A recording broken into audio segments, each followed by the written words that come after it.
Assalamualaikum warahmatullahi wabarakatuh. Selamat malam untuk semua pemirsa Songgom Channel dimanapun Anda berada.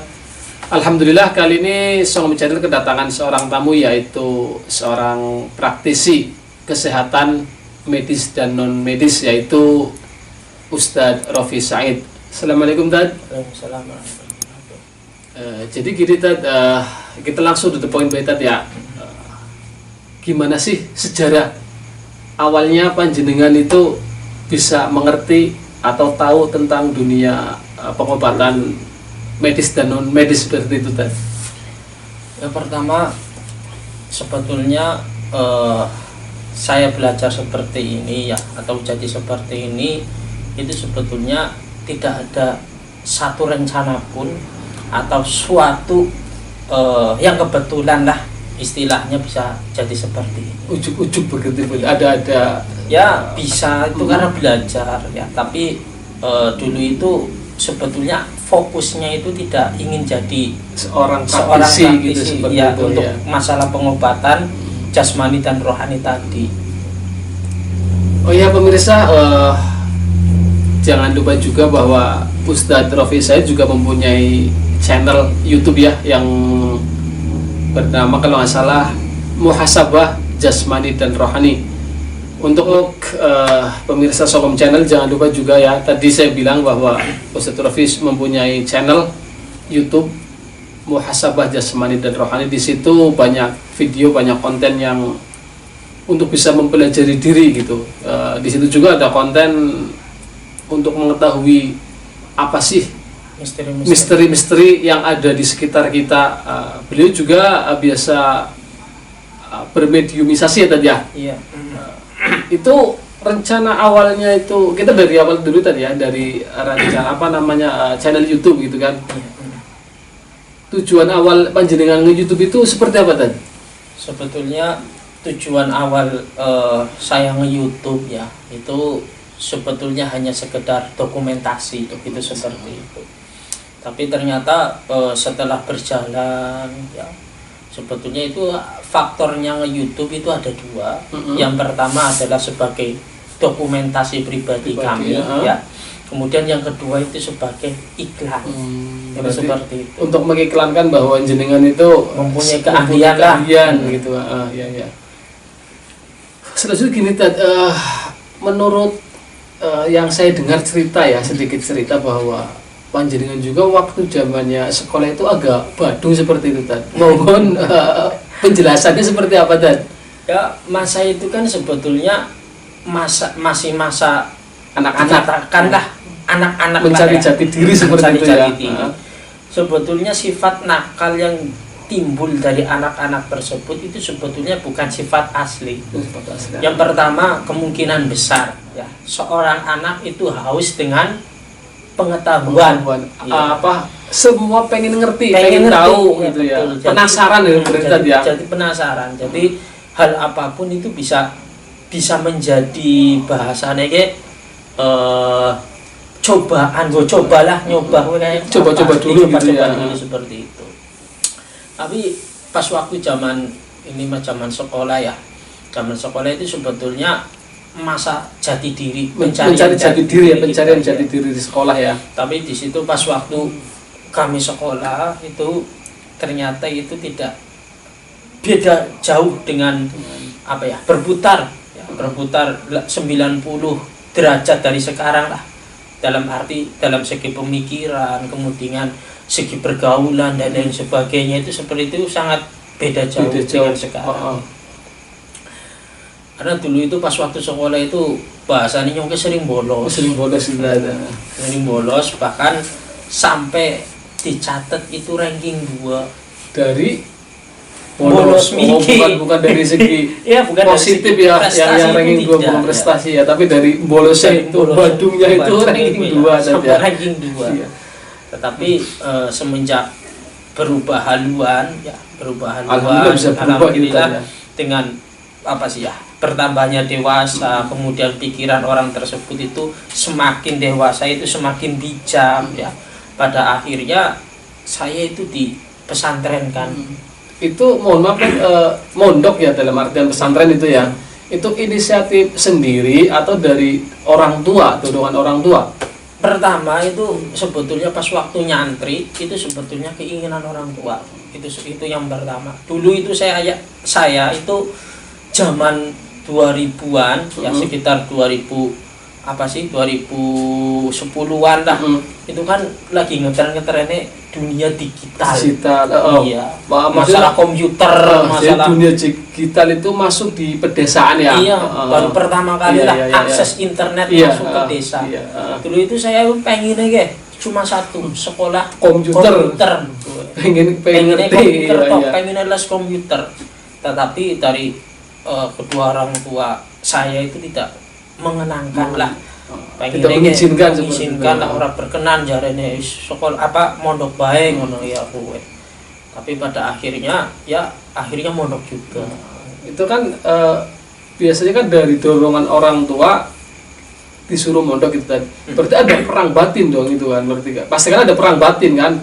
Dalam artian kita tidak 100% dari hati sendiri.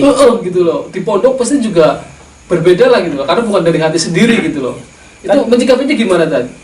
Gini ya, ini yang pertama. Seorang santri itu jarang sekali ingin mondok ya, itu atas kehendak dirinya. Berarti kadang-kadang KB santri ya, sebetulnya itu pertama kalinya itu kehendak orang tua. Wong tuane ki pengen menghendakna wong kowe ki gelem ganti santri atau mondok ya. Paling dia kalau dibagi persentasenya itu kalau yang ingin mondok ya langsung dari hatinya itu paling cuma 30%. Yang 70% itu pertamanya itu dipaksa. Dari orang tua dipaksa. Iya sebetulnya. Bahkan saya sendiri ya selama di pondokan saya itu 8 tahun lah, 8 tahunan. Itu saya 2 tahun berjalan, itu saya belum betah lah ngerasa mau itu masih perang batin ya, antara lanjut atau pulang. Iya. Kalau pulang ke kampung orang yang mangkat bahasanya. Tapi setelah 2 tahun itu terlewati ya kemudian rasa ingin tahu kepada ilmu agama dan ilmu lainnya ya, itu membuat semangat kami itu mondok muncul itu gitu untuk kepribadian kami sendiri. Manfaatnya gue dewa katanya tambah suwe tambah semangat. Seperti itu. Jadi menurut penuturan beliau bahwa memondokkan anak itu 70% itu kehendak orang tua. Jarang sekali yang si anak tersebut pengen mondok sendiri itu 30% seperti itu presentasinya.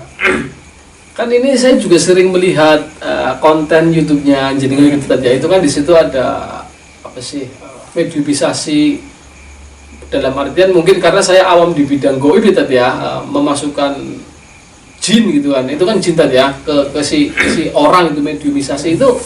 Berarti di pondok itu ada pelajaran seperti itu. Ada ya, tapi paling dasar sebuah pondok pesantren itu adalah mencerdaskan santrinya tentang bab agama. Itu pondasi dasar. Asli pertamanya gitu. Dasar itu seperti itu. Tapi karena berhubung tadi saya itu termotivasi, kemudian melihat ekspresi orang tersebut itu berbeda-beda, kemudian ada bekal ya, atau bekal dari pondok pesantren yang sudah keluar itu mempunyai kelebihan masing-masing. Lah itu yang membuat saya itu bertahan di pondok pesantren tadi. Berarti tadi itu karena kehendak orang tua pengen di pondok. Nah, kemudian setelah lepas 2 tahun saya itu pengen mempunyai kelebihan. Itu yang membuat saya tersebut itu bertahan ya sampai saat 8 ini. Tahun. Ya sampai 8 tahun lah bahasanya. Itu ada iming-iming ilmu itu bahasa. Berarti tertarik ya? Tapi syaratnya belajar tersebut itu harus mempunyai ilmu syariat dulu untuk syariat yang kuat. Seperti itu. Selepas seperti itu, saya itu paling gemar ya sowan-sowan di kiai yang katanya itu mempunyai karomah atau mempunyai kelebihan baik itu walaupun toh itu tidak tampak ya, misalkan kelebihannya itu istiqomah tak parani ya. Kalau itu kelebihannya didikiran tak parani. Berarti pas waktu di Jawa Timur kan saya modoknya di Jawa Timur ya, berarti kiai sekitaran Jawa Timur ditekani itu kabeh, saya didatengin semua. sowani kabeh lah. Sowani semua. Iya, kemudian saya mendapatkan secara kasarnya salah satu ilmu, kemudian saya kembangkan, kemudian jadi seperti ini. Alhamdulillah tadi ya, ada manfaatnya ya. Berarti untuk orang tua yang mungkin anaknya pengen mondok tetapi orang tua tidak mengizinkan, jangan khawatir. Allah memberikan rizki itu tidak dengan ijazah atau dengan titel, tetapi Allah memberikan rizki kepada kita itu dengan berbagai cara. Jadi jangan takut anaknya yang pengen mondok harus didukung seperti itu tadi ya. Iya, iya. Ini yang ada tertarik begini tadi. Di video itu kan banyak yang mediumisasi seperti itu gitu kan tadi ya. Ada nggak sih jin-jin yang bandel, dalam artian pas sudah masuk dikeluarkan itu susah tadi? Susah sih itu tidak ya. Menurut saya itu belum ada ya. Semoga sih jangan sampai ada lah pas waktu kami mediumisasi. Tapi ketika jin tersebut itu bandel, itu pasti hakikatnya jin itu nakal lah bahasanya ya. Emang sudah bertentangan dengan sifat kami, sifat manusia. Ada salah satu ya pengalaman kami pribadi dalam menangani salah satu pas waktu ngobati wong. Ya ini bukan masalah bukan masalah tentang mediumisasi ya. Pas waktu itu kan kami ya itu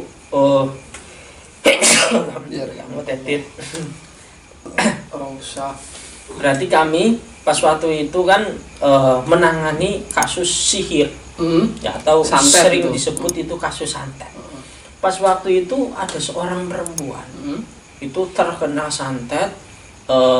Mungkin sampean pernah melihat postingan saya ya, itu postingan Facebook ya, artikel itu ada yang menerangkan bahwa ada seorang perempuan yang terkena gangguan sihir atau gangguan santet itu selama kalau nggak salah 11 sampai 12 tahun. Astagfirullahaladzim, sangat lama itu, sangat menyiksa sangat menyiksa dari si korban, apalagi dari si keluarga korban ya. Itu sangat menyiksa ya tadi ya.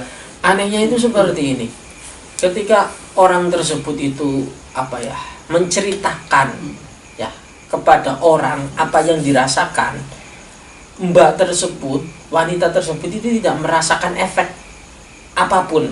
Berarti kalau cerita dengan orang lain itu biasa. Tapi ketika dia itu konsultasi dengan kami, ya itu ada rasa yang berbeda. Ya, pas waktu kemudian saya ke sana, kemudian belum sempat saya ruqyah.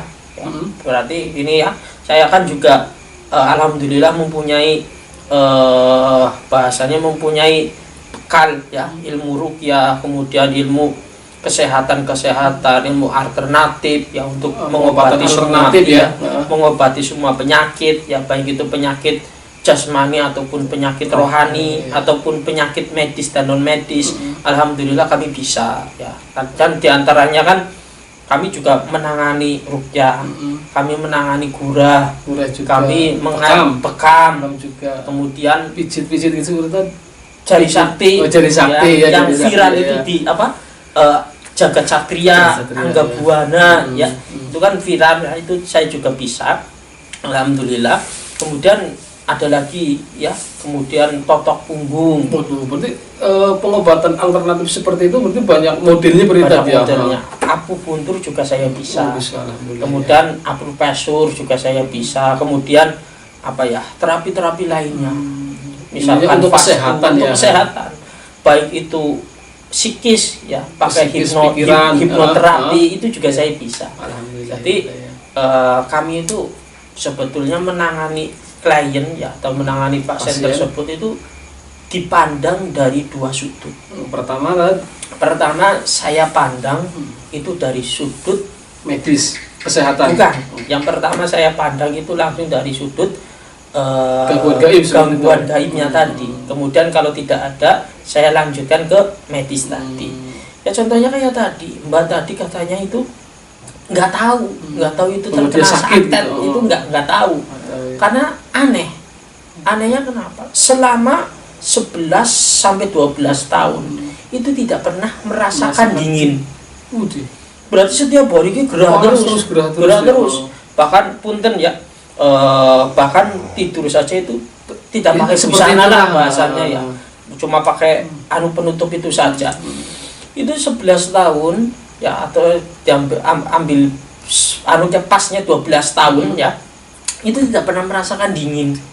Berarti gerah nih. Nah kemudian pas waktu cerita seperti ini, kemudian saya datangi ya, kemudian langsung konsultasi kepada kami, kemudian langsung dikir ya, berarti langsung maca syahadat ke wong kowe langsung fundamental, langsung bereaksi, langsung kerasukan. Ternyata yang menyantet tersebut itu lebih dari 7 dukun. Itu selama 12 tahun. Tetapi alhamdulillah kemudian diangsur 3 kali